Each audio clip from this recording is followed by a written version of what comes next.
Assalamualaikum. Welcome to Management Lecture. As you know, we are studying the chapter Motivating Employees. And today I will tell you about theories of motivation. So, four early motivation theories that are we discussed in this chapter of Motivating Employees. Number one, Maslow's hierarchy of needs theory. Number two, McGregor's theories X and Y. Number three, Herzberg's two-factor theory. And number four, McClelland's three needs theory. So today I will tell you about Maslow's hierarchy of needs theory, and rest of the theories I will discuss in my upcoming lectures. So watch the video till the end so that you will get complete knowledge and guideline on Maslow's hierarchy of needs theory. At the end of the video, I will tell you about how you can attempt these types of questions, what is the step-by-step procedure to attempt these questions in your exams for better marks. Maslow's hierarchy of needs theory हमें बताती है कि employ की needs को address करते हुए आप उसे किस तरह ऑर्गेनाइजेशन के अंदर मोटिवेट कर सकते हैं। ठीक है, सो लास्ट लेक्चर के अंदर मैं आपको बता चुकी हूँ कि मोटिवेशन क्या है, एम्प्लॉय को ऑर्गेनाइजेशन किस तरह से मोटिवेट करती हैं, और इसके ऊपर रिसर्च भी हम लोगों ने डिस्कस की थी। सो अगर आपने वो वीडियो नहीं देखी तो आपको आई बटन में उसका लिंक मिल जाएगा। आप उस वीडियो को ज़रूर वॉच करें ताकि आपको मोटिवेशन की अच्छे से समझ आ जाए कि मोटिवेशन क्या है और एम्प्लॉयज़ को मोटिवेशन किस तरह से दी जा सकती है। ठीक है, मोटिवेशन के अंदर हम लोगों ने डिस्कस किया था कि अगर एम्प्लॉय को जॉब सेटिस्फैक्शन मिलेगी तो एम्प्लॉय मोटिवेट होगा, अगर एम्प्लॉय मोटिवेट होगा तो वो अपना काम अच्छे से परफॉर्म करेगा, और अगर वो अपना काम अच्छे से परफॉर्म करता है तो उससे ऑर्गेनाइजेशन को बेनिफिट होगा। ठीक है, ऑर्गेनाइजेशन की सक्सेस जो है वो टोटली डिपेंड कर रही होती है एम्प्लॉय के हार्ड वर्क पर। अगर एम्प्लॉय मेहनत करेगा, ऑर्गेनाइजेशन की गोल्स को अचीव करेगा, तो ही वो ऑर्गेनाइजेशन सक्सेसफुल होगी। बड़ी बड़ी ऑर्गेनाइजेशन जैसे हाँ गूगल, फेसबुक, वो अपने एम्प्लॉयज़ को मल्टीपल अपॉर्चुनिटीज़ प्रोवाइड करती हैं, मल्टीपल रिसोर्सेज प्रोवाइड करती हैं, उनकी नीड्स का ख्याल रखती हैं, उन्हें सैलरी के साथ बोनस देना, डिफरेंट हेल्थ की फैसिलिटीज़ प्रोवाइड करना। ठीक है, सो इससे क्या होता है कि एम्प्लॉय को इससे जॉब सेटिस्फैक्शन मिलती है, वो अपनी जॉब से मुतमईन होता है। अगर एम्प्लॉय रिलैक्स होगा, वो खुशहाल होगा, वो किसी भी किस्म के स्ट्रेस में नहीं होगा, तो उसका काम में दिल लगेगा। जब वो काम को पूरी ईमानदारी के साथ, पूरे हार्डवर्क के साथ एफर्ट पुट करते हुए करेगा, तो डेफिनेटली ऑर्गेनाइजेशन को उसका बेनिफिट होगा। So Maslow's hierarchy of needs theory भी एम्प्लॉय की नीड्स पर बात करती है कि अगर एम्प्लॉय की नीड्स को फुलफिल किया जाएगा तो एम्प्लॉय जो है वो मोटिवेट होगा। ठीक है, so let's read this paragraph and figure out how we can motivate our employees in an organization. Having a car to get to work is a necessity for many workers. When two crucial employees of Verb Technology in Jacksonville, Florida had trouble getting to work, owner Derek Mercer decided to buy two inexpensive used cars for the employees. He said, I felt that they were good employees and a valuable asset to the company. One of the employees who got one of the cars said, it was not the nicest car, it was not the prettiest car, but boy, did my overwhelming feeling of dirt go from that to enlightenment. The 80-hour weeks we worked after that never meant anything. It was give and take. It was giving, and the company was definitely giving back. Derek Mercer understands employee needs and their impact on motivation. The first motivation theory we are going to look at addresses employee needs. So situation इस तरह से है कि दो employees verb technology के Jackson well और Florida वो काम पर आते हैं, लेकिन काम पर आने में उन्हें मुश्किल पेश आती है। ठीक है, उनके पास गाड़ी नहीं है। सो कंपनी के मालिक डायरेक्ट मर्सर ने देखा कि कंपनी के बहुत ही काबिल एम्प्लॉयज़ जैक्सन वेल और फ्लोरिडा को काम पे आने में मुश्किल पेश आती है। ठीक है, यानी उन्हें डिफरेंट मुश्किलात का सामना करना पड़ रहा है काम पर आते हुए। तो उसने सोचा कि क्यों ना एम्प्लॉय को इस मुश्किल से निकाला जाए और उन्हें दो इस्तेमाल शुदा लेकिन बेहतर हालत में जो कार्स हों वो ख़रीद कर दे दी जाएं ताकि उनकी ज़रूरत पूरी हो सके। ठीक है, बिकॉज उसे पता था कि ये एम्प्लॉयज़ ऑर्गेनाइजेशन के लिए बहुत बेनिफिशियल हैं। तो दो एम्प्लॉयज़ जैक्सन वेल और फ्लोरिडा जिनको कार दी गई थी, उनमें से एक ने कहा कि ये कोई बहुत अच्छी कार नहीं थी, ना ये कोई बहुत खूबसूरत कार थी, लेकिन ये था कि उनकी जो ज़रूरत थी वो पूरी हो गई। ठीक है, उन्हें जो आने जाने में मुश्किल पेश आ रही थी, अब उन्हें उस मुश्किल का सामना नहीं करना पड़ेगा।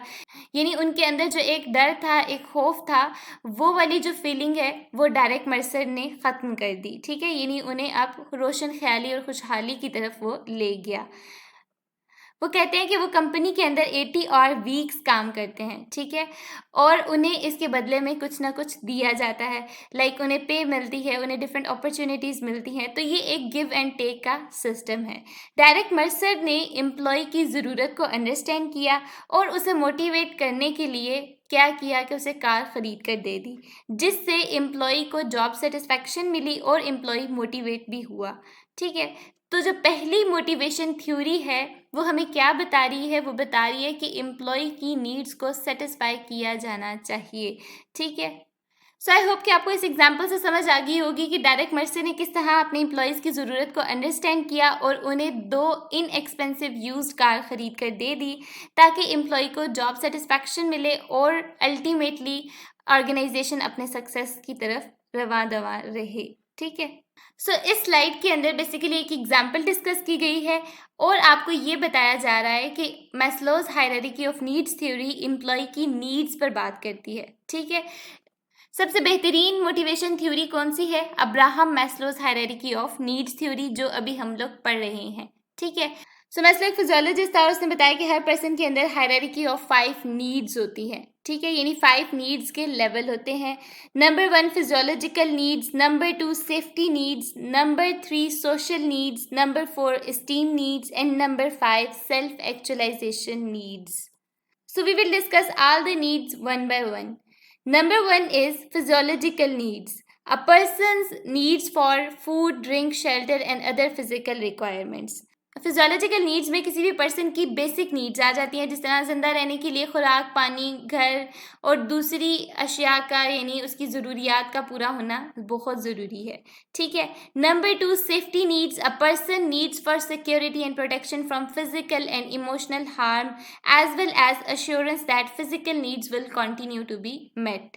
एक पर्सन की जब बेसिक नीड्स पूरी हो जाती हैं, जैसे कि पर्सन के पास खुराक, पानी, घर वगैरह है, तो उसको इन चीज़ों को सिक्योर बनाने की भी तो ज़रूरत है ना, यानी ये चीज़ें उसे हमेशा मिलती रहनी चाहिए।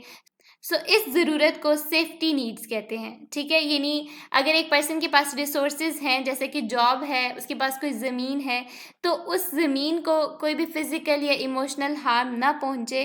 ठीक है, तो इस चीज़ को प्रोटेक्ट करना उसकी क्या है? सेफ्टी नीड्स है। ठीक है, Number 3 social needs. A person needs for affection, belongingness, acceptance and friendship. जब एक पर्सन की दो बेसिक नीड्स जैसे कि फिजियोलॉजिकल नीड्स और सेफ्टी नीड्स, ये दोनों नीड्स पूरी हो जाती है, तो फिर कौन सी नीड आती है? वो आती है सोशल नीड्स। यानी अब पर्सन जो है वो बाहर निकल रहा है, वो देख रहा है जो इर्द गिर्द के उसके दोस्त हैं, जो उसके रिश्तेदार हैं, वो उसे किस तरह से ट्रीट कर रहे हैं, यानी उसे फ्रेंडशिप, एक्सेप्टेंस, बिलोंगिंगनेस, इन सब की ज़रूरत भी होती है। That is his social need, और ये चीज़ें जो है वो उसे इंटरनली सेटिस्फाई करती हैं। Number 4 esteem needs. A person needs for internal esteem factors such as self-respect, autonomy, achievement and external esteem factors such as status, recognition and attention. एक पर्सन की सेल्फ रिस्पेक्ट, उसकी अचीवमेंट्स यानी उसने किसी भी मैदान में कोई कामयाबी हासिल की है, ठीक है, उसका स्टेटस, उसको लोग तस्लीम करें, उसको एक्सेप्ट करें, उसकी बात सुने, ये सारी चीज़ें जो है ना वो एस्टीम नीड्स के अंदर आती हैं। एस्टीम नीड्स की फर्दर 2 कैटेगरीज हैं। नंबर 1 रिस्पेक्ट फ्रॉम अदर्स, यानी दूसरे उसकी तारीफ़ करें, उसे समझें, उसकी बात माने। And number 2 need for respect from one self, यानी वो खुद भी अपने आप से मुतमईन हो। ठीक है, यानी अपनी इज्जत करना। So number 5 self actualization needs. जब एक पर्सन की सारी बेसिक नीड्स पूरी हो जाती हैं और उसकी सोशल और एस्टीम नीड्स भी पूरी हो जाती हैं, then it comes to self-actualization needs. A person needs for growth, achieving one's potential, self-fulfillment that derive to become what one is capable of becoming. जब एक पर्सन के पास खुराक, पानी, घर और इनकी सेफ्टी और साथ ही साथ लोग, दोस्त उनको एक्सेप्ट करें, उसकी अचीवमेंट्स, ये सारा कुछ जब हो जाता है, ठीक है, जब एक पर्सन को पता चल जाता है कि उसके अंदर किस तरह का पोटेंशियल है और वो अपनी पोटेंशियल की ग्रोथ में लगा होता है, ये होती है सेल्फ एक्चुअलाइजेशन नीड, यानी वो खुद को ही बेहतर बनाने की तरफ लगा होता है। जैसे कि एक पर्सन पेंटर है, ठीक है, वो अपने आर्ट को बेचता है लेकिन उस पर कोई प्रॉफिट नहीं ले रहा। वो क्यों नहीं ले रहा? बिकॉज ये चीज़ उसको सेटिस्फाई कर रही है, उसको सेल्फ फुलफिलमेंट दे रही है। तो ये चीज़ क्या है? उसकी सेल्फ एक्चुअलाइजेशन नीड है। So self actualization need is the drive to become what one is capable of becoming, यानी वो बनने की कोशिश करना जो वो बनने की सलाहियत रखता है। What one is capable of becoming. So I hope कि आपको इन नीड्स की अच्छे से समझ आ गई होगी। Let's see this diagram. इस डायग्राम के अंदर आपको ऑर्डर मिल रहा है, ठीक है, यानी फिजियोलॉजिकल नीड्स और सेफ्टी नीड्स, ये एक पर्सन की बेसिक नीड्स हैं और ये उसको एक्सटर्नली सेटिस्फाई कर रही हैं, ठीक है।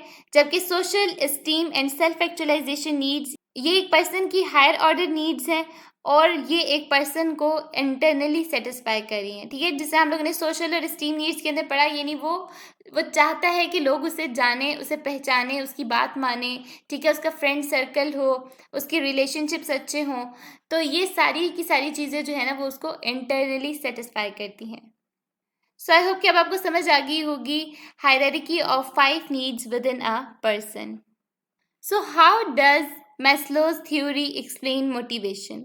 मैस्लोज थ्योरी किस तरह मोटिवेशन को एक्सप्लेन कर रही है? अब हमें ये तो पता चल गया कि मैस्लोज थ्योरी जो है वो एम्प्लॉय की नीड्स पर बात कर रही है कि एम्प्लॉय की नीड्स अगर फुलफिल होंगी तो एम्प्लॉय जो है वो मोटिवेट होगा। Managers using Maslow's hierarchy to motivate employees do things to satisfy employee needs. But the theory also says that once a need is substantially satisfied, an individual is no longer motivated to satisfy that need.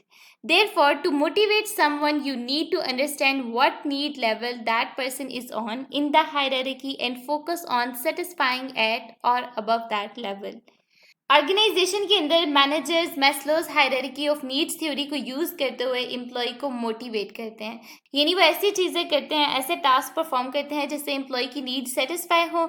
जब employ की need satisfy होती है तो employ motivate होता है, ठीक है।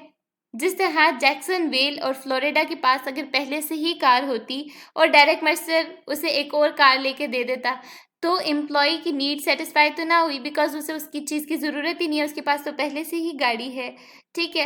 यानी उन्हें पता होना चाहिए कि एम्प्लॉय को अब किस चीज़ की ज़रूरत है तो उसकी वो ज़रूरत पूरी की जाए ताकि वो वाकई ही मोटिवेट हो, ठीक है, तब उसकी वो नीड्स को सेटिस्फाई कर सकेगा।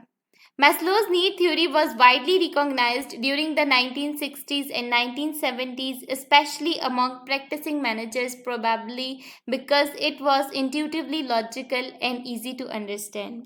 सो Maslow's hierarchy of needs theory को मैनेजर्स ने बहुत ज़्यादा इस्तेमाल किया, ठीक है, उसको प्रैक्टिस किया 1960 से 1970 के दरमियान, बिकॉज ये वाली जो थ्योरी थी ये आसानी से समझ आ रही है, इसका लॉजिक क्या है और मैनेजर के लिए इस चीज़ पर अमल करना भी आसान है, ठीक है। सो आई होप कि आपको समझ आ गई होगी कि मैस्लोज थ्योरी हमें क्या बता रही है। मैस्लोज थ्योरी बता रही है कि अगर एम्प्लॉय की नीड्स को सेटिस्फाई किया जाएगा तो एम्प्लॉय मोटिवेट होगा और मैनेजर के लिए ज़रूरी है कि वो पहले देखे कि एम्प्लॉय का नीड का लेवल कौन सा है और हम उसकी ज़रूरत को किस तरह से पूरा कर सकते हैं, ठीक है। वो पहले चेक करे कि क्या इस चीज़ की एम्प्लॉय को ज़रूरत है भी या नहीं, ठीक है। इस चीज़ का अगर मैनेजर को पता होगा तो फिर वो उसको सेटिस्फाई करने में कामयाब होगा, बाकी ही तब एम्प्लॉय की नीड सेटिस्फाई होगी और वो मोटिवेट होगा, वो अपना टास्क अच्छे से परफॉर्म करेगा, ठीक है, और ऑर्गेनाइजेशन जो है वो तरक्की की राहों पर गामजन होगी, ठीक है।